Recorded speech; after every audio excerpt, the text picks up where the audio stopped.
Bonjour, nous sommes le 19 décembre 2016. Je voudrais faire une petite vidéo suite à un article venant du Salon Beige que m'envoie une amie. Et dont le ton est si dramatique que, en le lisant, on peut penser qu'on est à la veille d'un schisme. Un schisme étant une déchirure de la charité dans l'Église, fondée en l'occurrence, toujours si on suit ces articles-là, sur une déchirure dans la foi. Alors, je lis le début de l'article. Notre visite à Rome du 16 au 23 novembre a été la plus dramatique des nombreuses visites bisannuelles que nous y avons faites au cours des 10 dernières années. Après avoir rencontré des cardinaux, des évêques et d'autres membres des dicastères et des institutions vaticanes, John Henry Western, notre nouveau journaliste à Rome, Jan Benz et moi-même avons observé une tendance générale et omniprésente à l'anxiété et à une peur bien réelle chez les fidèles serviteurs de l'Église. Et l'article décrit ensuite, par le menu, certains faits, certains événements dont ces journalistes ont été témoins, comme par exemple des menaces non voilées contre les 4 et puis 5 cardinaux qui ont posé au pape des dubias, ça veut dire des doutes par rapport à l'encyclique Amoris Laetitia qui change, je dirais, la discipline des sacrements concernant les divorcés remariés.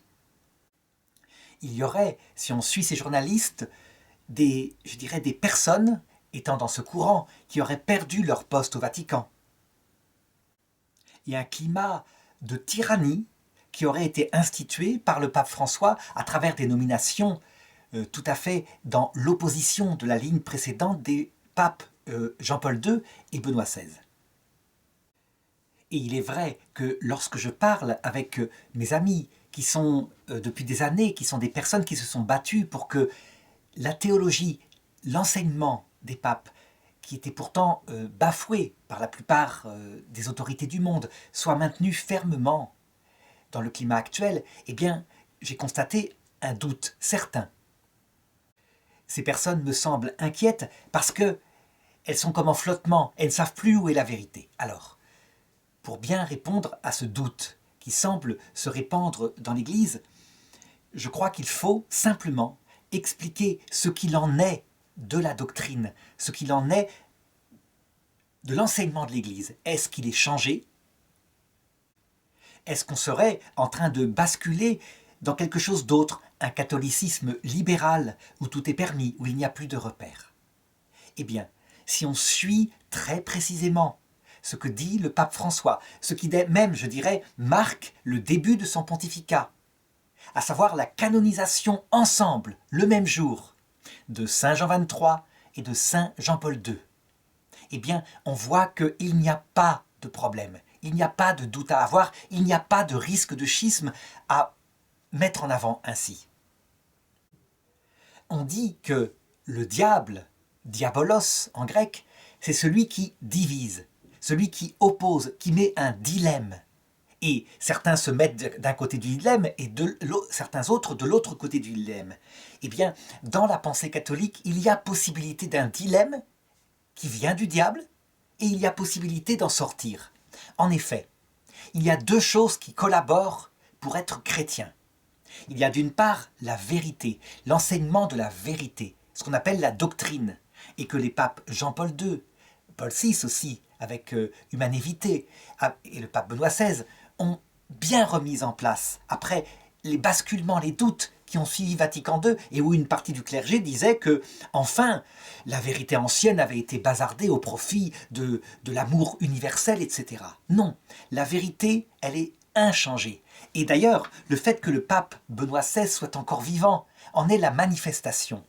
Il disait, avant de renoncer, pour raison d'âge, il disait « Tout ce qui se passe dans l'Église, le Concile Vatican II y compris, et prophétiquement il annonçait ce qu'allait faire son successeur, se comprend à la lumière du reste, de ce qui s'est fait depuis le début de l'Église. Et donc, la doctrine, elle est la doctrine, et le pape François le redit. Certains disent, mais non, c'est un pape progressiste, il ne parle que des migrants, il ne parle que des animaux dans son encyclique sur l'écologie. Il suffit d'écouter ses sermons, de les lire en direct, les sermons qu'il fait à la messe le matin.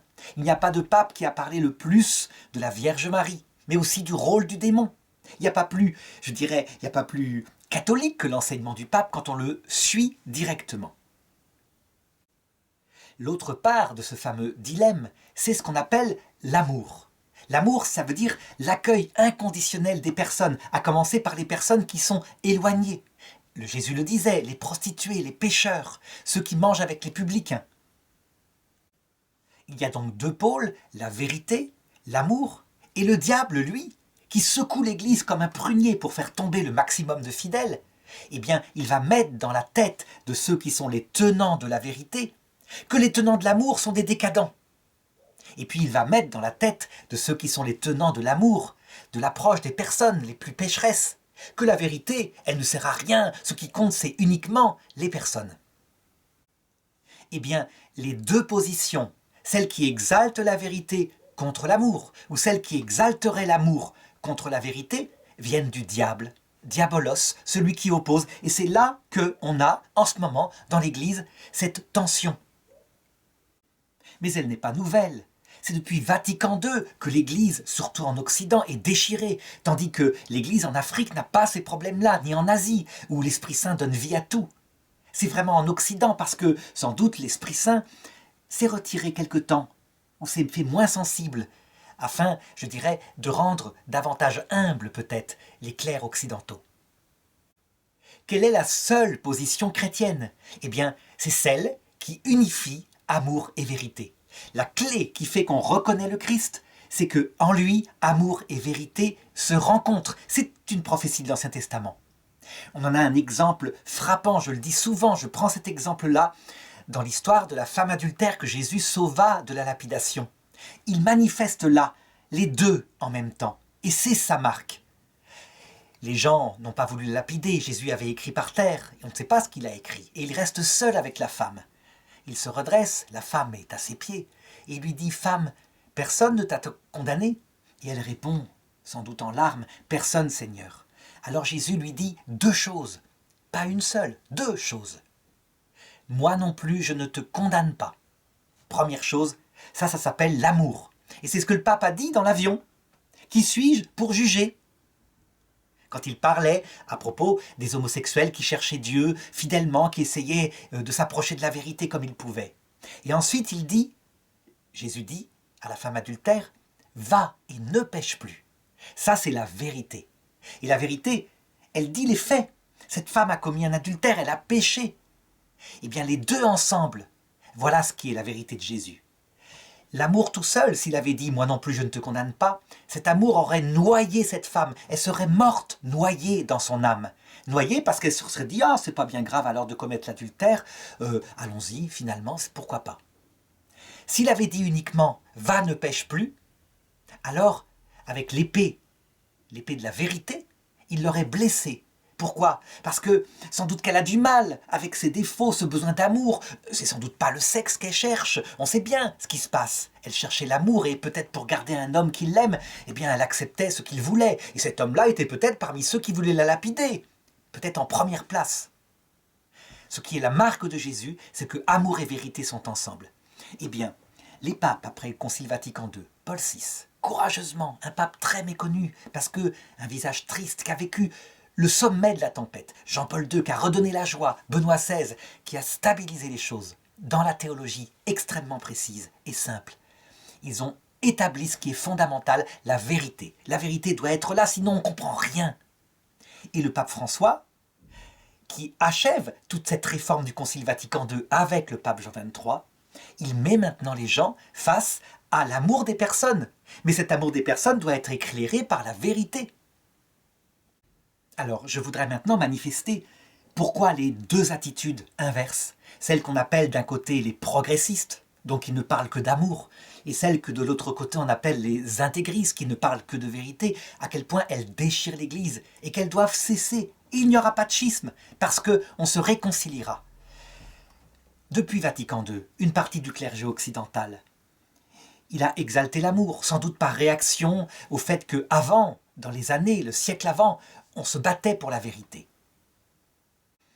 Et ce clergé-là, évêque compris en Occident, a commis, en exaltant l'amour contre la vérité, de graves péchés, au point qu'à un moment donné, le pape Jean-Paul II a dû suspendre un évêque, en la personne de Monseigneur Gaillot, un évêque très gentil, un homme excellent, mais qui était tellement amour que il n'y avait plus de vérité, et tout se valait, et le mariage, et le divorce, et l'homosexualité, et le mariage entre un homme et une femme.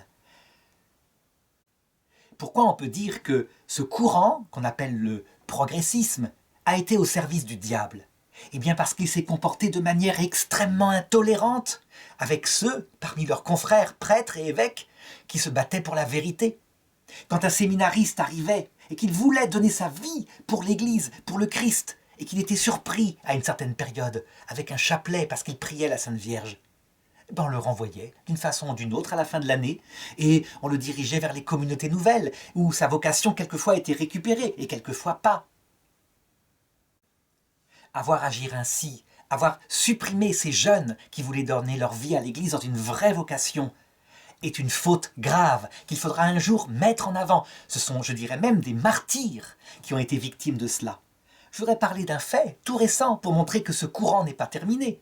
Ce sont les séminaristes de Bruxelles, établis par Monseigneur Léonard et renvoyés juste après le départ en retraite de Monseigneur Léonard. La Belgique ne le comprend pas. Ceux qui sont témoins de la ferveur de ces jeunes, de la façon dont ils ont relevé des paroisses, parce qu'en disant la vérité, les fidèles venaient à la vérité. Ils avaient soif de la parole de Dieu. Eh bien, les gens n'ont pas compris. Oh, des prétextes ont été donnés, langue de buis, mais la réalité, c'est que ces prêtres étaient fervents, priants, en soutane.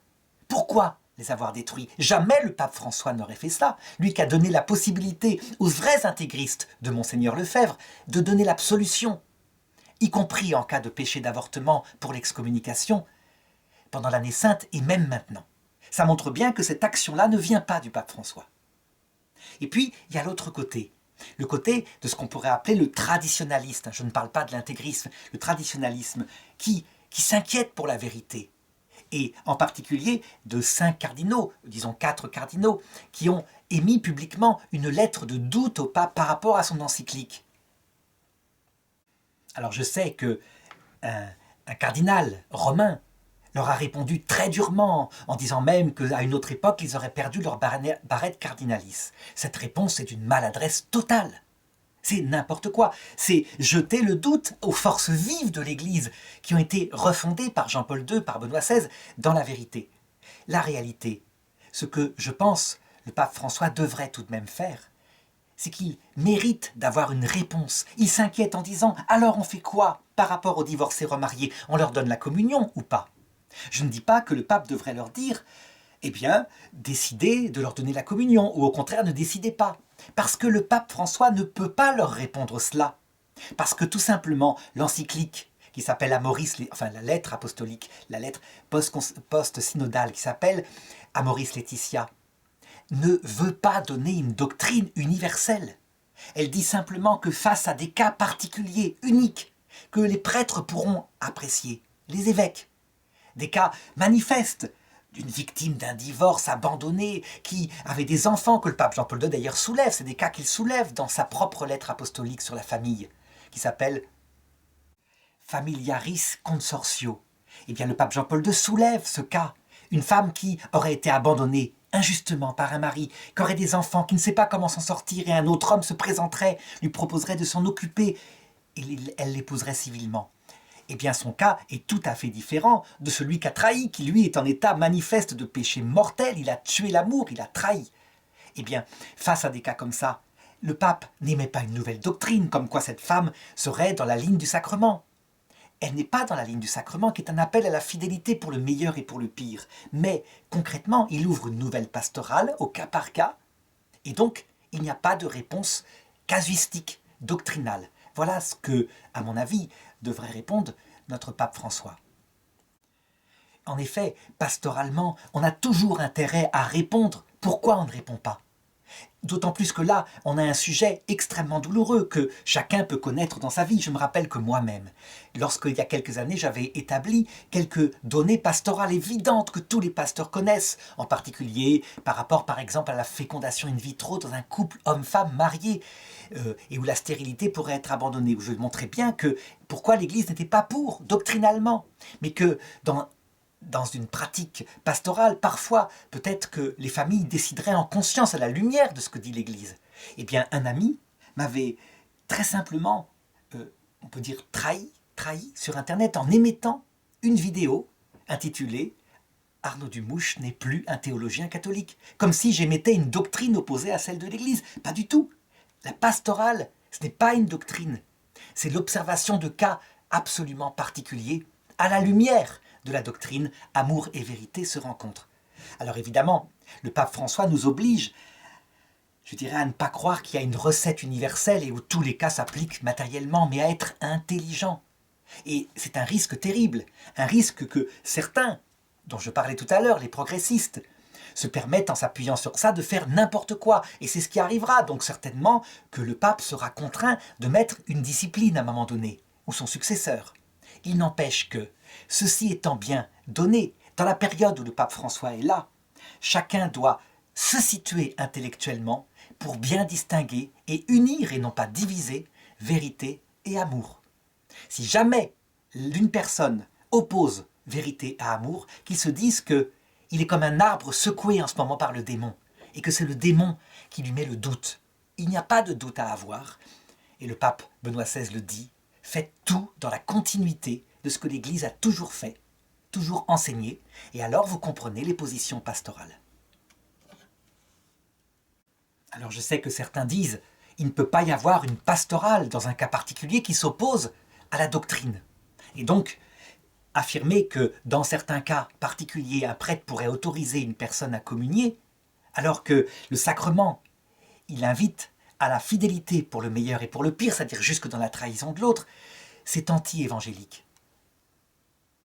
Eh bien, je réponds à cela que ce n'est pas vrai, que les cas particuliers ne peuvent pas être résolus par un simple principe universel.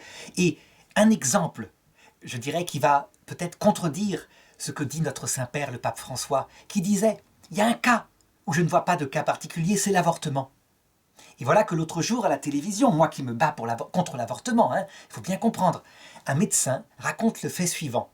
Il était en Afrique, en pleine famine, et il voit arriver à lui une femme qui portait un enfant très maigre contre son sein, et qui lui demande « Docteur, sauvez-le ». Et elle lui explique après « J'ai marché longtemps pour venir vers vous, et j'ai dû choisir cet enfant parce qu'il a un jumeau que j'ai laissé mourir volontairement, sinon je ne pouvais pas les sauver tous les deux. » Eh bien, dans un cas comme ça, qui ressemble à un avortement quelque part, est-ce que cette femme a commis un péché mortel qui mériterait qu'elle reçoive une absolution? Je laisse à chacun à sa conscience. Et on sait bien que là, on est dans un domaine concret, la doctrine universelle qui dit que tout avortement, bon, c'est pas un vrai avortement, c'est après la naissance, mais peu importe, que tout avortement est un mal absolu n'est pas changé. Elle est vraie, c'est un mal absolu d'avoir dû choisir entre un enfant ou son frère. Mais qu'est-ce qu'elle aurait pu faire, cette pauvre femme?